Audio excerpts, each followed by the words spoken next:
You're looking at the catchy opening line of Bruce Most's website bio.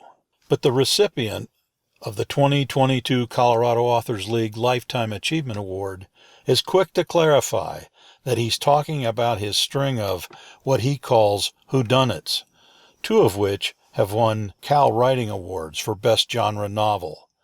In real life, he wouldn't hurt a fly. My novels have been murder mysteries, and I call them whodunits, which many and probably most murder mysteries are. But these days, there's a lot of so-called mysteries that don't really focus on the whodunits part. I grew up with reading Agatha Christie and some of those who were, you're really trying to guess who done it by the end. So all my books are aimed that way. There can be thriller aspects within it, physical things that I don't write Miss Marple characters. I write, I guess, generally what you would call hard-boiled. Think Raymond Chandler. I don't write about PIs, but there's always some physical elements in there, but it's always trying to figure out, the cast of characters. When I was a kid, I don't know what age, I started reading those mysteries. As I mentioned Agatha Christie, I have in my office 100 old paperbacks that are falling apart, skinny little things, written by Earl Stanley Gardner, which is, of course, particularly the early whodunits, the Agatha Christie. That's changed now. There's a lot more personal elements you put into characters than I think those books did. But I always have remained fascinated with, okay, here's a series of murders, and here's a series of suspects, some bigger suspects than others. Who do you think did it? If I've written it right, you have as good a chance of figuring it out by the end as the detective. A big part of Bruce's career, and one of the major factors in his Lifetime Achievement Award nominations and selection, has nothing to do with authoring whodunits. When Cal was founded, its charter members were mainly freelance writers. The early Cal newsletters contained pages of single paragraphs announcing that one member or another had sold a story to this magazine or that. If Bruce had been a part of Cal back then, in the 30s, 40s, and 50s, he would have had numerous paragraphs in those newsletters. I got a journalism degree from the University of Iowa, and I always, so I was interested in going into newspaper work, certainly writing. It was something that I had decided late in high school that I wanted to do. And I worked only briefly and was drafted into the military. And interestingly enough, that's where I actually started sort of freelancing in a way. I worked in the public relations office in Alaska at a place that tested Army equipment in sub cold weather. And so I wrote material for that. And so I actually got the idea, I actually did a couple of articles. I'm trying to think of Guns and Ammo. That was the one that I wrote an article for Guns and Ammo about our testing, because of course they fired rifles and kind of stuff.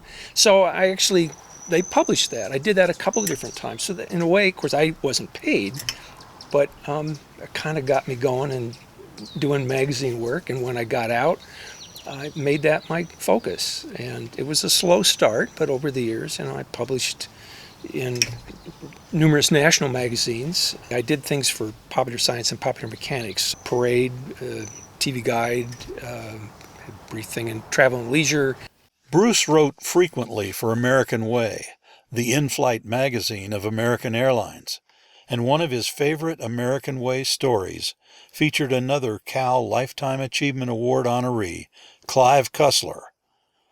Well before the award was established, of course. I knew Clive through the Authors League, and he had his success with Race the Titanic and was writing subsequent bestsellers. And I pitched the idea to American Way, to American Airlines magazine, about doing a profile on Clive, and they said, sure. So I interviewed Clive at his home and took pictures that ended up in the magazine of Clive with his cars and looking at his deep sea maps. Freelancing led Bruce to a full-time job that he held for 25 years. I started focusing a bit more locally. I did some local projects for PR people, magazine articles mostly. But then I got hired as the editor for the Journal of Financial Planning, the trade association for certified financial planners. I was hired to edit the publication by a PR guy. Interestingly, I didn't know anything about financial planning, but I had published magazine articles.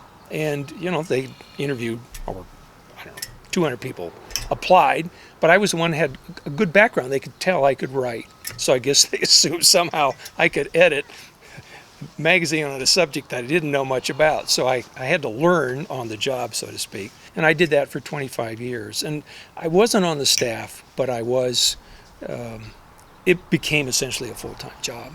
So the general freelance work that I did to magazines, for example, where I'm pitching ideas, pretty much faded away. Bruce's whodunits have always involved extensive research, and each of his first 5 have taken him about 2 years to complete.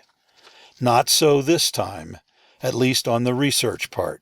I will be bringing out a 6th, probably sometime this fall. No Time for Murder, which is pretty autobiographical about a freelance writer who has no time to stick his nose into what was a suicide or appeared to be a suicide and maybe a murder, somebody he knows.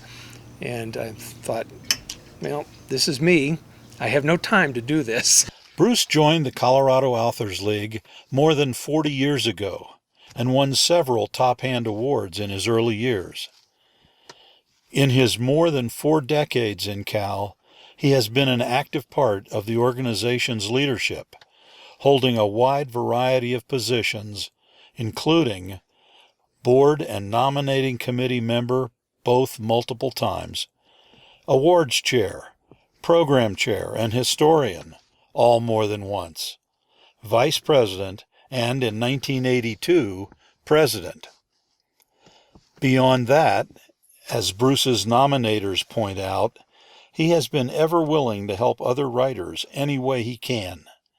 He's even responsible for the design of the current Cal Writing Award, the etched glass in the likeness of a book. In my involvement in Cal, I like being part of the group. I enjoyed getting together, and the best way to do that is to be part of the board. I mean, we're involved in the inside issues of Cal, but also I think you get a chance to meet more people, and I enjoy doing that. I've always called us an umbrella organization because we have so many different areas that are covered within Cal, which I happen to think is one of the benefits of it, is that I've called it cross-fertilization, where you can learn from people in other areas of writing. There's always things to be learned from that. So I think I've learned far more than I've conveyed as a mentor. Cal's been a big part of my writing life over the years. I've been in it, over 40 years. In a lot of different positions. I met a lot of my writer friends. I learned a lot with the programs and everything else. So Cal's been really just part of me as a writer. And to be honored for the Lifetime Achievement Award is just very exciting and very rewarding and satisfying. There's some big names there. Most of them, many of them I've known, like Clive and others. It's a great company to be in. As the 9th recipient of Cal's Lifetime Achievement Award, Bruce joins an illustrious list of honorees.